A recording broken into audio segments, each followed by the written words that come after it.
नमस्कार. तर आज आपण वेगवेगळ्या मेहंदीच्या ज्या डिझाईन्स आहेत, ज्या ब्रायडल किंवा आपल्या अरेबियनमध्ये यूज करतील अशा बघत आहोत.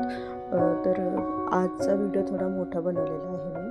तर मला यामध्ये तुम्हाला हे सांगायचं आहे की जेवढं तुम्ही मेहंदीची प्रॅक्टिस करणार आहात तेवढी तुमची जी फिनिशिंग आहे मेहंदीला ती छान येणार आहे.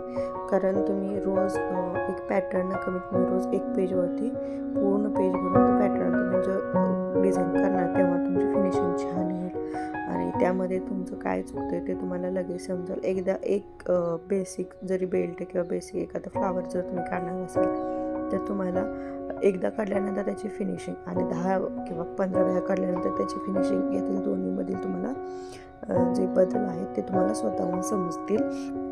ह्यासाठी तुम्ही ते सारखं त्याचं प्रॅक्टिस करणं गरजेचं आहे. जेव्हा तुमची प्रॅक्टिस खूप छान होईल तेव्हा फिनिशिंग येईल आणि त्याच्यानंतर त्याच्या रिलेटेड जे काही तुम्ही डिझाईन बनवणार आहात त्याची पण फिनिशिंग खूप छान येईल. आणि मेहंदीमध्ये आजकाल फिनिशिंग खूप महत्त्वाची आहे.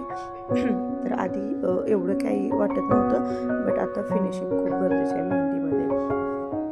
तर आपला जो मेहंदी डिझाईन्स 93 नावाने जो आपला यूट्यूब चॅनल आहे, तर तुम्हाला यावरच्या डिझाईन कशा वाटतात ते यामध्ये मी बेसिकपासून ज्या काही मेहंदीच्या डिझाईन्स आहेत, जे बेल्ट पॅच किंवा जे काही चेक्स वगैरे जे काही आहे ते सर्व मी बेसिकपासून तुम्हाला इथे दाखवत आहे.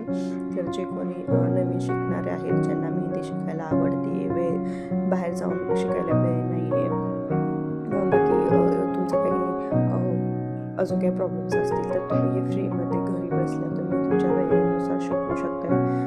वेळ कधी तुम्ही यूट्यूब ओपन करा, चॅनल ओपन करा, यावरच्या डिझाईन बघून प्रॅक्टिस करा.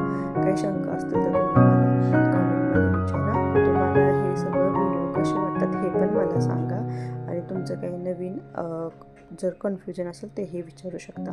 थँक्यू.